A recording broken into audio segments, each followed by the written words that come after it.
বেবাগ ৰাভা ক্ৰোৰাং ৰুণচুম অৰ্থাৎ নিখিল ৰাভা সাহিত্য সভাৰ ভিতৰচৰাত কিছু বিসংগতি হৈ আছে আৰু সেই বিসংগতিটোক লৈ পেলাই আজি আমি আপোনালোকৰ সন্মুখত এইখিনি কথা ক'বলৈ আমি বাধ্য হৈছোঁ ওলাইছোঁ।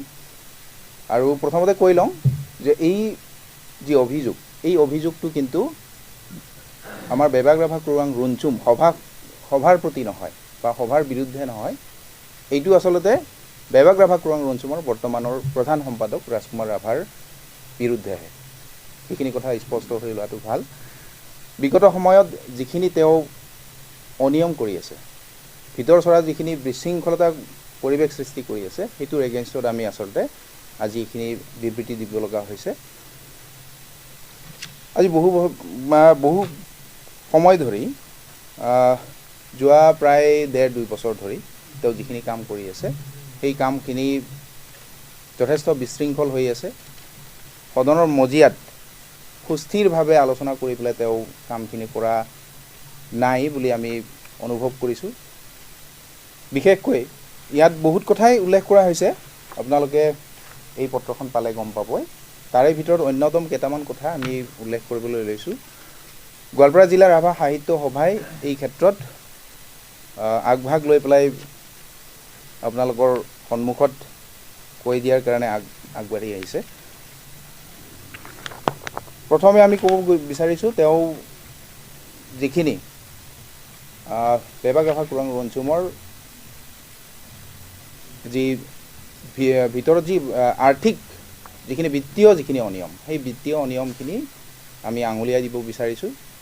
যে বিগত সময়ছোৱাত যিমানখিনি কাম কাজ চলি আছে সেই কাম কাজ চলি থকাত বা চৰকাৰী অনুদান যিমানখিনি আছে সেই অনুদানখিনিৰ বিষয়ে তেওঁ সদনত সুস্থিৰভাৱে আলোচনা নকৰাকৈ কাম কৰা আমি দেখা পাই আহিছোঁ। আৰু ইতিমধ্যে আমি যোৱা 2 নৱেম্বৰ 2025 তাৰিখে গোৱালপাৰা জিলা ৰাভা সাহিত্য সভাৰ কাৰ্যকৰী সভাত তেওঁৰ যি দুৰ্নীতি, সেই দুৰ্নীতিৰ বিষয়ে কাৰ্যকৰী সভাত আমি আলোচনা কৰিছিলোঁ। আৰু আলোচনা মৰ্মে তেওঁ নিজেই স্বীকাৰ কৰিছিল যে 2016 চনত তেওঁ ৰাভা ভাষা শিক্ষকৰ নামত চাকৰি প্ৰাৰ্থীৰ পৰা তেওঁ 10,000 টকাকৈ সংগ্ৰহ কৰিছিল। সেইখিনি কথা আমি তাত উল্লেখ কৰিছিলোঁ, তেওঁ নিজে স্বীকাৰ কৰিছিল সদনত। আৰু সেই মৰ্মে আমি সদনত তেওঁৰ বিৰুদ্ধে সংবিধানৰ নীতি অনুসৰি তেওঁক কাৰ্যপন্থা হাতত লোৱা হৈছিল। তেওঁৰ বিৰুদ্ধে আমি ব্যৱস্থা গ্ৰহণ কৰিছিলোঁ। এইটো সদনতেই ব্যৱস্থা গ্ৰহণ কৰা হৈছিল। যোৱা 31 আগষ্ট 2000 তাৰিখে BRK কেন্দ্ৰীয় সমিতিৰ কাৰ্যকৰী সভাৰ সিদ্ধান্তক নৎসাত কৰি যোৱা 27/10/2025 তাৰিখে অসমৰ মাননীয় শিক্ষামন্ত্ৰীৰ ওচৰলৈ গৈ কোকৰাঝাৰ জিলাৰ 24খন বিদ্যালয়ত কোছা দোৱানত ৰাভা ভাষাক মাধ্যম প্ৰৱৰ্তনৰ হকে আলোচনাত মিলিত হৈছিল। তেওঁ যিটো বস্তুৱে ৰাভা জাতিক বিভাজনৰ কাৰণেহে সাৰ পানী যোগাইছে। কাৰণ জাতি এটাৰ এটা ভাষাতেই মাধ্যম হয়। যিহেতুকে আমি প্ৰতিষ্ঠা কালৰে পৰাই বেবাগ ৰাভা ক্ৰোৰাং ৰুণচুমে ৰাভা ভাষাত মাধ্যমৰ কাৰণে আমি দাবী জনাই আহিছোঁ। আৰু সেই সূত্ৰে অসম চৰকাৰৰ আশীৰ্বাদত আমি 2025 বৰ্ষত ৰাভা ভাষা মাধ্যম আমি পাবলৈ সক্ষম হৈছোঁ। তেনে ক্ষেত্ৰত কোনটো সিদ্ধান্ত মৰ্মে বা BRKৰ কেন্দ্ৰীয় কোনটো সিদ্ধান্ত মৰ্মে তেওঁ কোছা দোৱানক ভাষাৰ মাধ্যম হিচাপে লাগে, সেই কথাটো তেওঁ দাবী কৰিব গ'ল, সেইটোত আমাৰ প্ৰশ্ন আছে। দ্বিতীয় কথাটো হ'ল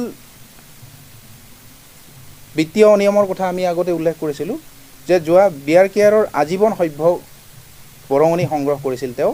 কিন্তু আজীৱন সভ্য বৰঙণি সংগ্ৰহ কৰাৰ পিছতো আজি প্ৰায় 9 বছৰ হৈ গ'ল, কিন্তু কোনো ন্যাস গঠন নকৰিলে।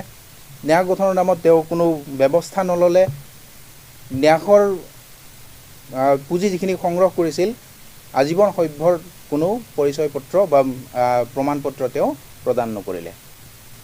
আন এটা উল্লেখযোগ্য কথাটো হ'ল 21 জুন 2025 তাৰিখে সদনৰ কোনো আলোচনা নোহোৱাকৈ গোসাইগাঁও আৱৰ্ত ভৱনত ৰাভা জাতীয় যিখিনি সংগঠন আছিলে, সেই সংগঠনৰ সন্মুখত কোনো সিদ্ধান্ত নোহোৱাকৈ নিজাববীয়াকৈ তেওঁ কোছা দোৱানত ভাষা প্ৰৱৰ্তন কৰা হ'ব বুলি ঘোষণা কৰি আহিছিল যিটো বস্তুৱে ৰাভা জাতিক দ্বিখণ্ডিত কৰাৰ কাৰণে সাৰ পানী যোগাইছে আন এটা উল্লেখযোগ্য কথাটো হ'ল যে যিগৰাকী প্ৰধান সম্পাদক বৰ্তমানে কাৰ্যনিৰ্বাহ কৰি আছে তেওঁৰ এগেইনষ্টত এটা ডাঙৰ অভিযোগ আছে যে যোৱা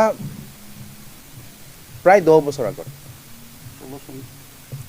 10 বছৰ আগত তেওঁ ৰেলৱেৰ নামত ৰেলৱে বিভাগত চাকৰি দিয়াৰ নামত তেওঁ চাকৰি প্ৰাৰ্থীৰ পৰা প্ৰায় 1-2 লাখ টকাকে সংগ্ৰহ কৰিছিল প্ৰাৰ্থীসকলে না চাকৰি পালে না টকাখিনি ঘূৰাই পালে কিছু সংখ্যকে পোৱা বুলি কৈছে কিন্তু বেছিভাগে পোৱা নাই গতিকে এজন বিভাগ ৰাভা কুৰুং ৰঞ্চুম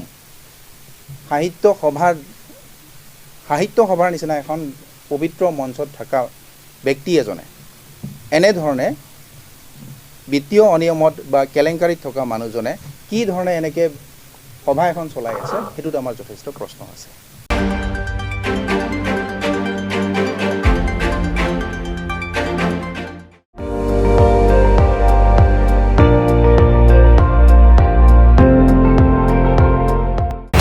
আপুনি চাই আছে ND24 সৰ্বশ্ৰেষ্ঠ নহয় সৰ্বোত্তমৰ দৌৰ